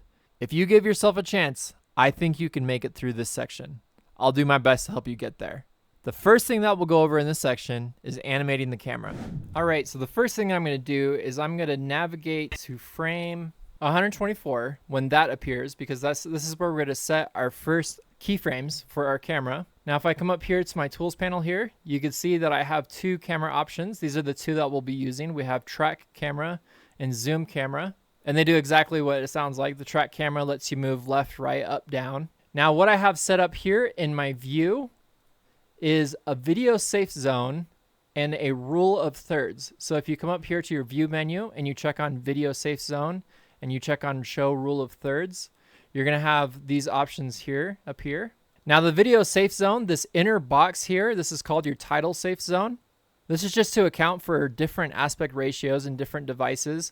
As long as you're within this box, any words that you put in here, any lower thirds, they should be visible on most screen ratios. So any of the text that we're going to have, it's always going to be inside of this title safe zone. And then the rule of thirds, this is going to help me so that I can keep my words centered within the camera. Now for the camera tools, they don't need to be on any specific layer. So the first thing I'm going to do is I'm going to come up here to my camera tools and I'm going to set my track camera keyframe by left clicking in my workspace. And then I'm going to go over to the zoom camera and I'm also going to create another keyframe for my camera zoom. So now on my timeline, I'm going to have my two channels for my camera and my zoom and then those keyframes. So the keyframe interpolation I'm going to use for the cameras is going to be the step. And again, this is the only keyframe interpolation that doesn't have in-betweens. So if I set that first set of keyframes right there, and then I go and I move my camera over to here, as it goes from this keyframe to the next, it's just going to jump to that next position. There's going to be no in-betweens. So now with my track camera tool, what I am going to do is I'm going to center this within my rule of thirds, and I'm going to zoom it in. Right about there. So I'm just going to be using these two tools. I'm holding down shift and I'm left clicking to keep everything aligned horizontally as I'm dragging this across. Now what you should see as you scrub your timeline back is that there's going to be no interpolation from frame 0 to the frame that we set here. If your keyframe interpolation is set to smooth here, you will see an in-betweening slowly. It's going to be slowly moving this camera as it gets to this frame here. So what we can do is we can take the camera track keyframe and the zoom keyframe and just hit Control-C, go over here to our buffer zone and paste them on frame 12. That way we don't need to worry about constantly changing our keyframes on frame 0. Now I'm going to zoom back on my timeline. Now what I want to do is I want to have that centered, and then as Will shows up on screen, I'm going to track over to where that's at and I'm going to center Will. Now, as you can see here, as I created a new keyframe, it's defaulting it to smooth. So what I can do is set all of my default keyframe interpolations to step, or I can set it to copy previous key. Now, what's cool about the copy previous key is this. Let's say on frame 124, I have a step on the camera tracking, and I have the other keyframe set to smooth. Now, when I go to set a new keyframe for tracking, it will always be step. And when I set a new keyframe for zoom, it'll always be smooth. And this goes for any keyframes that you've been laying down for any one of these layers. It will always remember and use the exact same keyframe interpolation for any layer and for any animation channel. So what I'm going to do is I'm going to set both of those to step so that anytime I lay more keyframes down, they'll always be step. So going back to the frame where Will appears, for me it's 3 frames. On frame 127, I'm going to use my camera track tool, hold down shift, left click and drag, and just kind of center that. Go forward on my timeline till RE appears, and I'm going to do the same thing. And you're just going to do the same thing for every word that you have appearing. You're just going to have it centered as soon as it's visible. All right, now if we play that back, we should have this.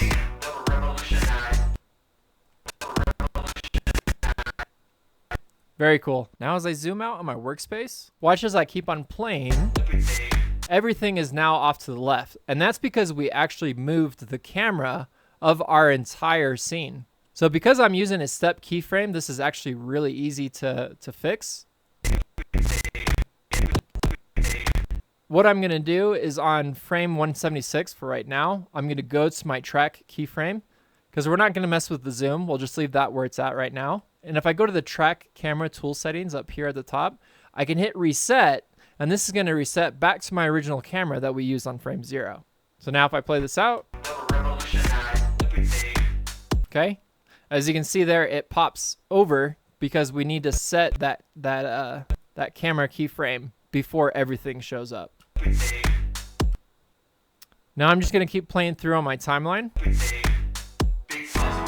Okay, so now we have big buzzwords, and we can see that it's already outside of our title zone. So I'm going to hit home in my home key to reset my workspace. I'm going to select the zoom tool, and then I'm going to come up here to the reset options to reset my values. I'm going to reset that back to how it was on frame 0. And then same thing, I just want to make sure that keyframe for that zoom is before the words actually appear. So I'm just going to move that over to frame 190. So now I should have this.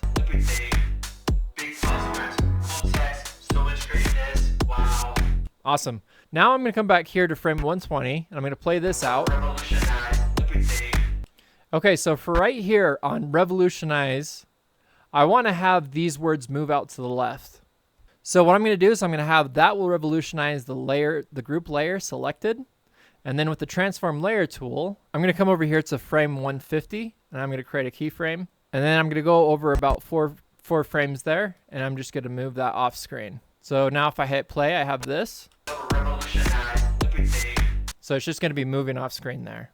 And that's it for the camera animation. The next thing we'll cover is timing out your animation. This is where we'll go back through and tighten up our animation, make sure it's flowing the way we want it to. All right, so this part here kind of walks more through into the zone of preference and where things get a little bit more subjective.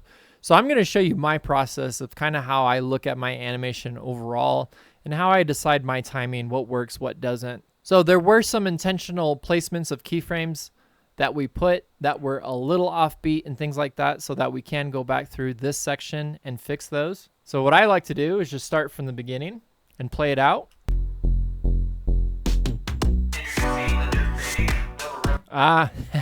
Check that out. So we actually have misplaced our keyframes from the last section there.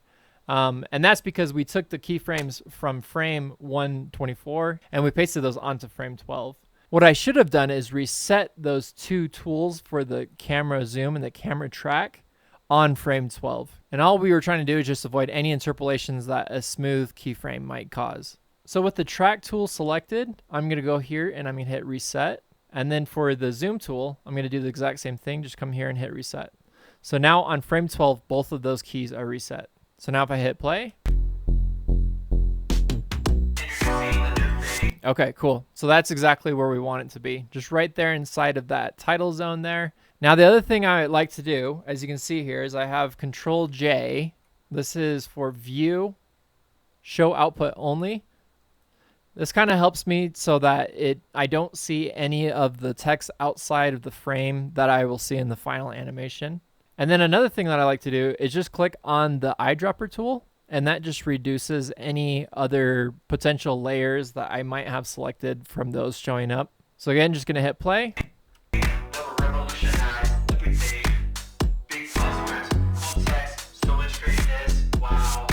Okay, cool. So now I'm taking a look at that first section there for introducing a new thing. And overall, I think that looks okay to me.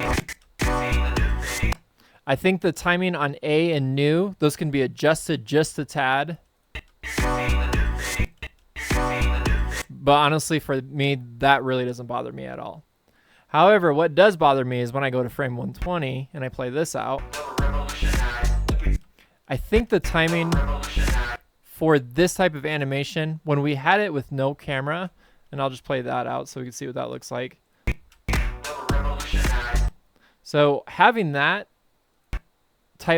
timing, I think that worked for having the camera zoomed out where it's at. And for the camera, what I did is I just clicked on these two little dots right here that are next to these camera channels, and that's going to toggle off those cameras temporarily. And that works for any animation. Any dots that you see, that'll toggle off that animation temporarily, and then you can toggle back on. That's a really cool feature. Okay, so because I don't like the timing of, it looks like it's between Sean and eyes, what I'm going to do is I'm going to go into that layer, and I'm going to open it up, and let's go ahead and let's just go through to where I was at. So revolutionize. So what I'm going to do is I'm going to select all of these layers. I'm going to open up my timeline panel a little bit more. I'm going to zoom in, and I'm just going to look at the timing between each of these keyframes. And a really good one that I can look at is where the RE starts for revolutionize, because that's where the issue is for me.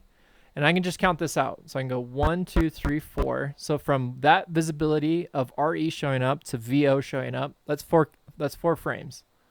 So I'm just going to continue doing that. 1, 2, 3, 4. 1, 2. Okay, there's the issue right there. But if I just keep going down here, 1, 2, 3, 4. Okay, so for me, the timing, like I said, would probably work if everything was zoomed out. With it zoomed in, it's a little janky. So what I'm going to do, and I do this in my own personal workflow all the time, is I'm just going to adjust the keys to fix that timing. So making sure I'm getting all the keys that are necessary. I know that I have my layer transform, I have a visibility, and I have a camera. All those need to be moving all at the same time, and then the keys following after. So I'm going to select this grouping of keys right here, not that one. Let's try that again. There we go.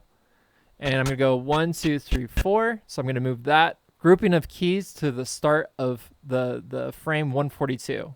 So 4 frames from the previous key. Then we do that again. 1, 2, 3, 4. And there you go. That's already where it's at. So now if I play this out,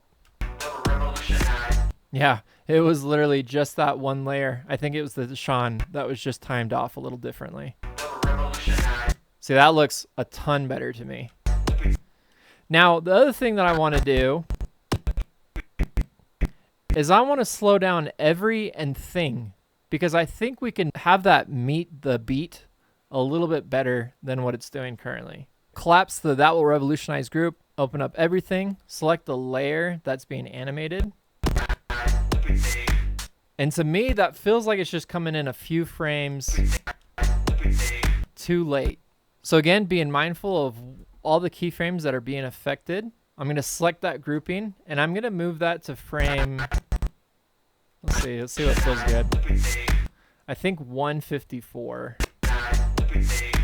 Okay, so as you can see there, I have the previous group layer that's kind of moving out a little slowly than we need it to, because now it's kind of conflicting with the next group layer. So it kind of creates a choppy effect there. So I'm going to go back into That Will Revolutionize. And I'm just going to adjust the last keyframe, because I think it's actually being caused by this camera. Remember, we're jumping our camera around to everything. So I'm just going to take the last keyframe there, and then that group, I'm going to turn off my show output only so we can see this a little bit better. But for revolutionize, That Will Revolutionize, I'm just going to move that off, because that camera keyframe is making it jump back into the workspace there. So that is the tricky thing when you're working with layers and your camera, is they can conflict like you're seeing here. So what I'm going to do is I'm just going to move this keyframe over to where I want it to be. And then when that next keyframe for the camera starts, I'm just going to have the whole layer itself invisible so that it doesn't jump back into the workspace. So as soon as it's off screen on frame 153, I'm just going to make that whole entire layer invisible. So I'm going to select that layer, go to the layer settings, and set that to be invisible. There we go. Then we don't have to worry about those two keyframes for the layer and the camera conflicting with each other. Because like I said, that can get a little hard to control. Okay, so for every, and then the next set of words is thing. I'm going to select the group layer because that has the mask and everything inside of it. The image layer itself, that just had the visibility keyframes.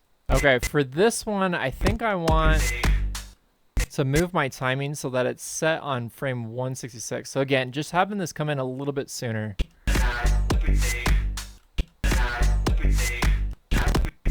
Okay.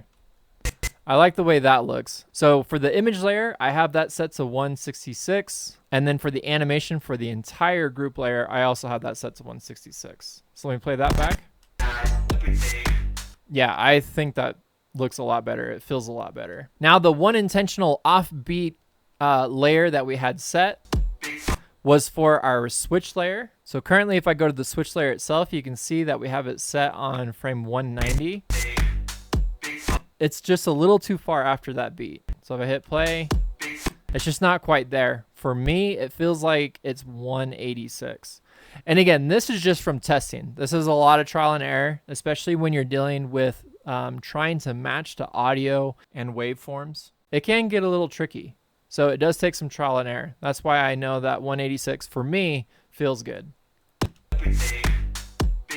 See, I think that works perfectly.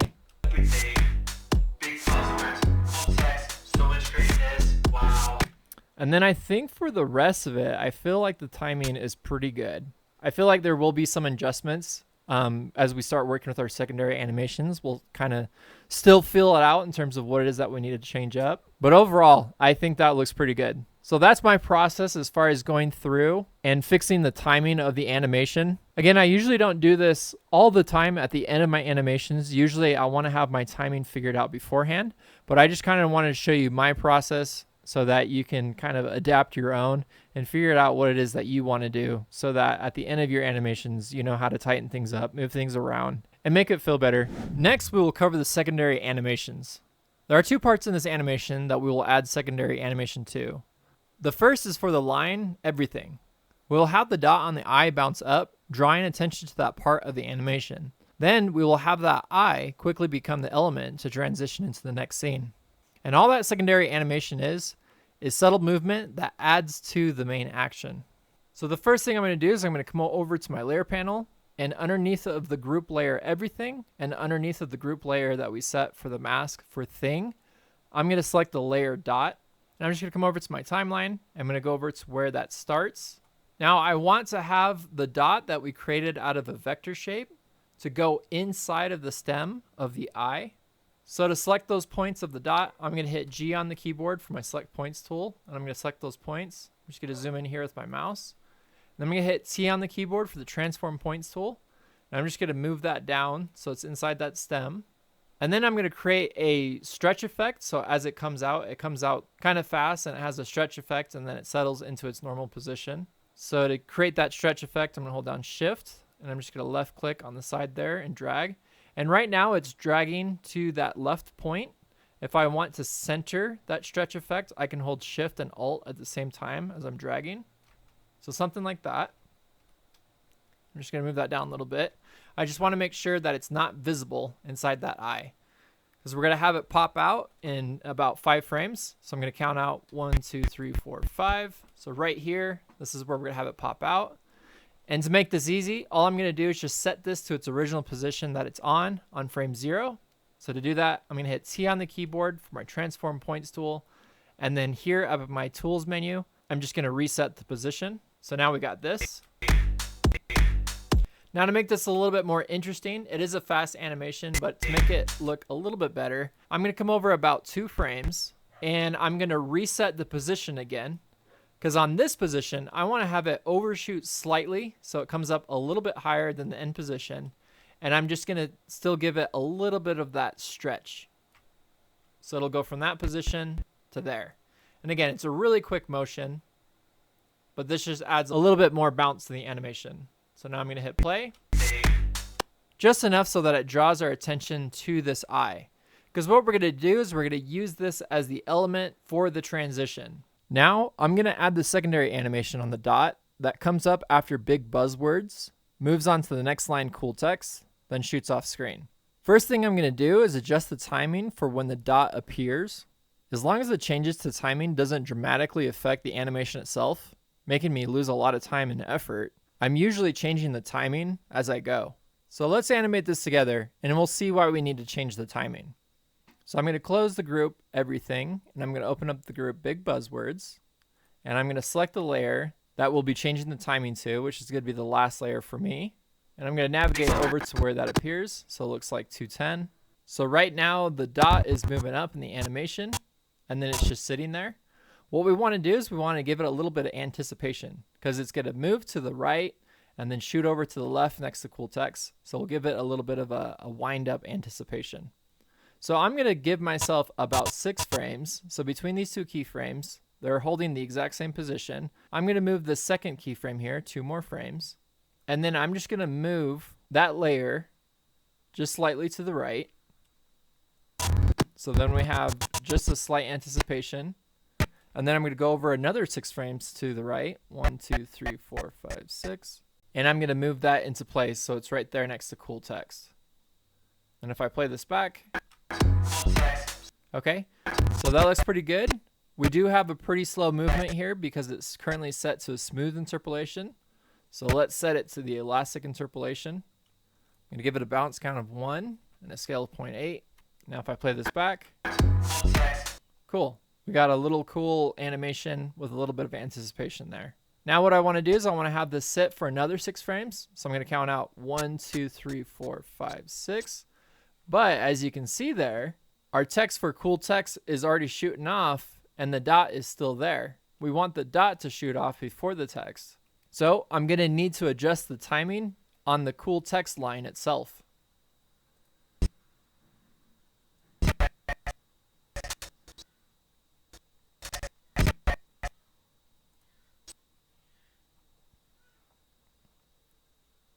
So I'm going to open up the group layer cool text.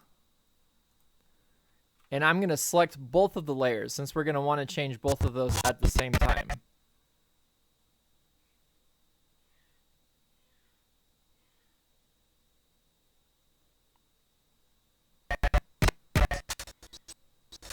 So we're going to change when the text itself is going to shoot off screen. And this is a pretty easy fix. We're just going to go to the layer translation for both of those layers and highlight the keyframes. And then I'm just going to move that over from 234 to 236. I just need that little bit of extra time for when it's going to shoot off. But I definitely want to slow down the animation. In between tutorials, I was looking at how fast that text was shooting off. And I figured, and as you can see there, the text is actually moving again before our dot. So let's give ourselves a little bit more time on the secondary animation. So we're going to highlight all of these keyframes. And instead of frame 210, we're going to move this over to frame 206. And that should give us enough time. So now right here, I should have enough time before it shoots off. Okay, so it's going to shoot off at 237. So that's plenty of time. But we're just going to do a quick frame by frame of what we want our animation to do. So I'm going to have it start off slow. So it's going to come out about a quarter of the way from the edge of the screen there. Go to the next frame. And then we're going to have it about 3/4 of the way or more. Go to the next frame. And then we'll have it completely off screen. And you know what? Let's just adjust all those keyframes over to 208. I think that'll be enough then. Because at this point, this is going to be off screen and that text layer will now start moving. So if we play it back, yeah, that looks a lot better. Awesome. Now we're going to keep playing this out to the end of the timeline there. And I want to fix wow. Looking back where the text so much greatness is visible and then it's not, this animation is just moving too fast. So what I'm going to do is I want to give this one more frame on screen. So right now it's on for 1 frame, 2 frame, and then it's just gone. So what I'm going to do is I'm going to take this layer for wow. I'm going to open up the group layer, select the layer itself, and I'm going to drag the last keyframe for the positioning of wow just further back so that I can give myself enough space to see so much greatness. So right about here, I'm still going to have enough room to see the words so much greatness, so I can still see it moving off. It doesn't look like it's just flickering off. And then I'm going to grab that layer and I'm just going to move that back on. So we got this. So it looks like it's being pushed off. And then we'll have it off screen. So then I'll move it off screen just like that. So that actually is going to help it to look like it's being pushed off by wow. And the last thing you can see here, this is our dot from our circle that we made in everything. So let's fix that. I'm going to go back to the group layer and I'm going to select the dot layer, and I can see right here that I have the visibility, it's continuing. And the reason why the dot's showing and not everything else is because this dot is no longer inside the mask. We took it from out of the mask so that we can see the dot itself. So what I want to do is when it transitions to the next screen here, I'm just going to create a visibility keyframe so that it disappears and it's no longer visible on the rest of the animation. Okay, so let's play that back. Let's take a look at what we did for all that secondary animation we just added. So let's start with everything. Let's go ahead and play that out. Big buzzwords, full text, so much greatness. Wow. Sweet. And that's it for secondary animation. Like I said, during this stage, if you're adding secondary animation and it wasn't exactly planned before, just know that you're going to be making some changes to your timing in order to account for that additional timing that's needed for that secondary animation. And again, as long as you're not making huge changes, just adjusting keyframes here and there, it's really not going to cost you too much time. So now we're going to go into the last part of the section, which is animating our transition. This is going to create a cool effect. Using the secondary animation for the eye and everything, we're now drawing the viewer's eye to that location and then using that to transition into the next scene.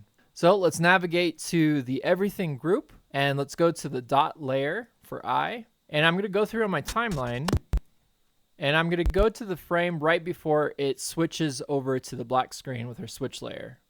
So I'm going to go to frame 185. I'm going to use my zoom tool to zoom in. Right now I have my rule of thirds on. So if we go to view and set our rule of thirds, so just have that checked on.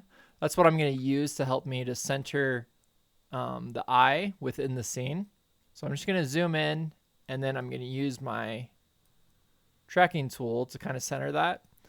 The more that you zoom in, the harder it actually kind of becomes to track. It gets really finicky and it's very sensitive. So I'll just give you the X position. If you come up here to your X, put it in 0.24, that's going to give you more or less the center of our scene here. And it doesn't need to be perfect, but I am just going to zoom in on it a little bit more. So the circle's kind of coming out to the outside of our work view here. And then it'll transition onto the next frame to that completely black screen.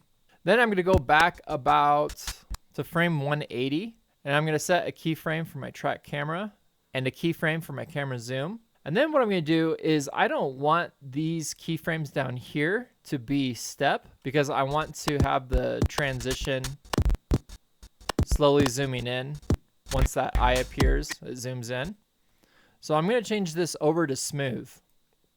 Now what you'll see, and this happens a lot with most camera transitions, is the camera inside of Moho, when it zooms in, it's creating this swooping effect. And that's because we have two different axes going on right now. We have the track, which is going from right to left, and then we also have the zoom, which is going very, very close to the word that we created. So it's trying to interpolate both of these motions at the same time, and that's what creates that swooping effect. Now we don't want that swooping effect because it doesn't look very good. So what I'm going to do is I'm going to go to the middle, roughly the middle. So I'm just going to go to frame 182 between these two positions here. And I'm just going to help Moho find the center again of where I want it to be zooming in. So it's going to be right here on this eye. And again, like I said, it's very sensitive. But if we put in that value of 0.24, that'll help it a little bit there. So now our middle position is this, and then it's going to zoom in. But if we go to the frame right after when the camera starts to zoom in, it's already zooming in quite a bit and it's already shooting off to the right. So we're going to manually control this part here. So to make this as easy as possible for me, I'm going to select these two keyframes for the camera track and camera zoom, and I'm going to copy and paste those on the next frame. So now it's going to be a little bit easier for me to control from this starting point on that second set of keyframes that we just made. So I'm just going to zoom this in and I'm going to track this over. So now just using my keyboard right and left arrows, I can give myself more control over that camera. So now if I play this out, I'm gonna hit Control J to just see my output here. I just have enough frames there to see that it's zooming in from that letter I there. So it's just this really quick transition, and that's it.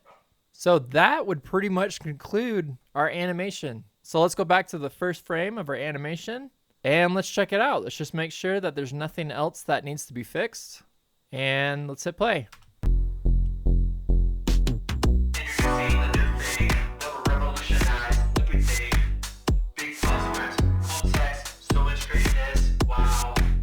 Ah, okay. All right, so this is exactly why we hit play. So I can see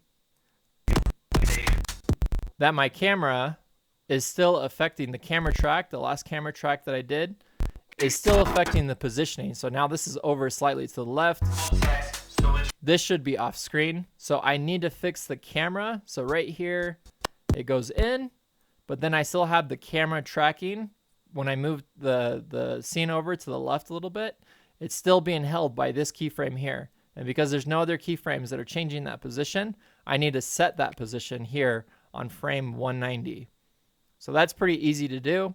Actually, I could probably do it a little bit sooner just so I'm not creating any in-betweens. So I'm just going to come over to the next frame, so 185 to 186, and I'm going to select my camera track since that's what was being affected, and I'm going to reset that camera. And that's okay if you see the words moving over. Everything's going to be hidden at this point because it's on a black screen.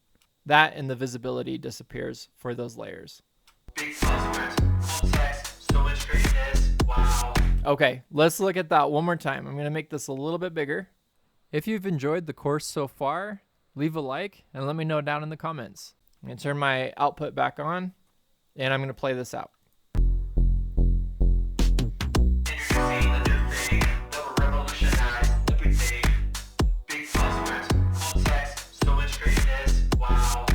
Cool. I think that looks pretty good. All right, if you made it this far, if you started from the beginner, that is freaking awesome. If you went from an intermediate and you leveled up to advanced, awesome job as well. If you want to stick around, I have a bonus section to where we're just going to add a little bit more effects within Moho to this animation to make it look a little bit better. So if you want to stick around for that bonus section, we're going to move right into it. All right, for those that stuck around to the very end, here's the first tip or technique to make your animation look good. Motion blur. This is with motion blur off, and this is with motion blur on. It creates a pretty cool effect and works really well when working with fast motions. At the time of this recording, I've already said that the course will be uploaded in 2 days, and I still have to edit this, so I'm just going to stick with giving you my settings. If you want a more in-depth tutorial, sorry it's not going to be this, but let me know in the comments if you'd like to see that in the future. Making sure you're on frame 0, go to your layer panel and select the top group layer, named Scene, and go to the group settings. Inside the group settings, go to the motion blur tab and check on motion blur. If you want to use the same settings as me, I set my frame count to 30 and my frame percentage to 50%. Real quick, your frame count controls how many duplicates of the image on the single frame is produced. However, you can't see the results without setting the frame percentage. This is the frame percentage of how much the image is being offset. 0 represents no offset, and 100 is the max offset. Here's an example of what this looks like with the 2 frame count with a 10% frame percentage. And here's a 2 count with a 100% frame percentage. Now here's the 30 frame count with 50% frame percentage. This is the settings that I'm using. And then for the extended frames, I leave that at 0. One important thing to keep in mind, motion blur works locally on the layer shapes themselves. That means they will show up anytime there is layer or point animation. However, it does not work for the motion of the camera itself. So for the transition on everything, if I go to any frame here, you can see I have no keyframes for point or layer animation. Because this motion is being animated by the camera itself, there won't be any motion blur. If we want motion blur, what we would need to do is reduce the zoom on the camera and move the dot shape up with point animation. So on frame 185, I'll zoom out to where I only see the dot. And then I'm going to go to the layer, select the transform point tool, and create a keyframe on 183 and scale its points up to where I want it on 185. Then when I render this out, because I created that point animation, I now have motion blur. All right, next bonus tip will be for adding shadows. Pick the group layer you want to add shadows to. So in this case, I'm just going to pick the first line, and then we're going to create a reference of this group. A reference is ideal versus a duplicate, so when you make changes to the original, it automatically copies over to the reference. Set the origin at the bottom of the layer. We want to rotate this layer down. So to rotate, we're going to use the rotate layer tool, and we're going to rotate it down on the X axis. So input the value 110 or whichever works for you. Now for me, this is where it's already limited. If you're looking at the shape of the words on the shadow, you can see that they have a perspective with a vanishing point, and this vanishing point can't be moved. So that already limits what you can do. But if I come in here with my shear layer tool, I can add a little bit of an angle on the shadow. Again, not perfect by any means, but passable. Then once I have the position of the shadow where I want it, I can go into the reference group layer and change the color layer, which changes the entire color of the shadow. So I can come in here and reduce the alpha so that there's some transparency. Then if I play this out, you got shadow. Now for me personally, any compositing and lighting effects, I would do this in Blender. Others would do it in After Effects or other compositing software. But if you want a way to create shadows in Moho, this is how I would go about it. So that is officially it. That is the end of the course. If you made it this far, that's freaking awesome. Be sure to let me know by commenting down below. The future is 2D. My name is McCoy Buck. I'm obsessed with Moho and with animation, so I make courses and YouTube tutorials. So if you want, subscribe. I'll see you later.